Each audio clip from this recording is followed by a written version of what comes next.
Добрый вечер, дорогие почитатели великого творчества, великого человека по имени Сара Садыкова. Добрый вечер. Вот в такой майский солнечный день, 8 мая, родилась эта принцесса, королева татарского искусства.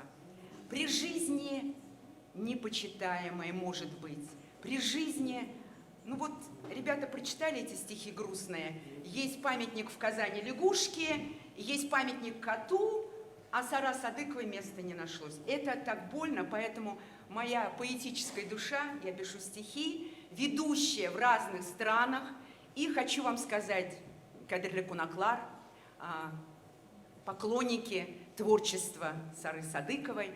В Америке американские татары всегда на всех праздниках они поют песни Сары Садыковой.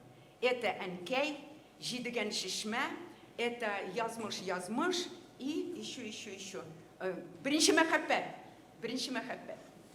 И это, знаете, настолько трогательно, что Сара Садыкова живет вот в памяти в разных странах. В Финляндии с финскими татарами пришлось общаться. И вот Сара Садыкова, я так думаю, я ее лично видела, как она была связана с пединститутом, но она у нас выступала в первом здании и на муспедфаке выступала. Представляете, такая худенькая, такая улыбчивая. Вот она садилась за фортепиано в колфаке. Это было, знаете, это какое-то было необычное явление. Мы тогда были уже обрусевшие татары, и мы не понимали, но вот сейчас, с прошествием многих лет, понимаешь, что Сара Садыкова – это то самое яркое и удивительное явление, которому я хочу посвятить эти стихи. Невыразимая печаль открыла два огромных глаза. Цветочная проснулась ваза и выплеснула свой хрусталь.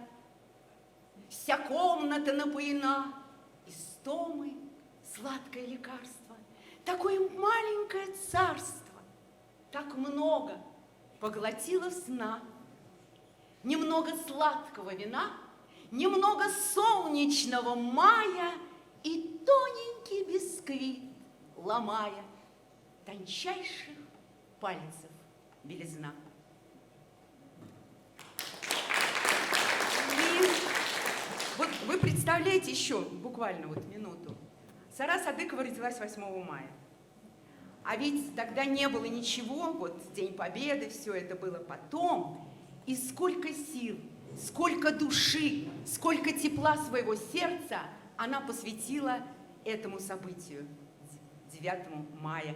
И ну, просто слов нет. Это действительно большое, величайшее явление в нашей культуре, в культуре татарского народа в разных странах. И сегодня 8-е, и мне вот просто накануне сказали, что будет вечер, такой праздник большой, и я вот так быстро вот собралась. Моя любимая сцена, здесь часто приходилось выступать как ведущая и читающая стихи. Сегодня день памяти моего отца, который красивым баритоном на баяне пел песни Сары Садыковой. И вот это вот «Бриншиме хэпэ», и вот все вот эти песни, все шедевры этого великого человека пел мой папа. Поэтому я благодарна, что Сара Садыкова у меня с папой пришла ко мне. Ну что же, и вот буквально 4 строчки посвящаю этому великому человеку. Облечу океаны и сушу, побываю в раю и в аду, но такую высокую душу никогда и нигде не найду. Сара Садыкова с нами, ее творчество бессмертно. Спасибо всем вам. Спасибо, дорогая Сара Садыкова. Спасибо, дочь Альфия, что вы храните память мамы, этого великого человека, этого события в культуре татарского народа. Спасибо вам!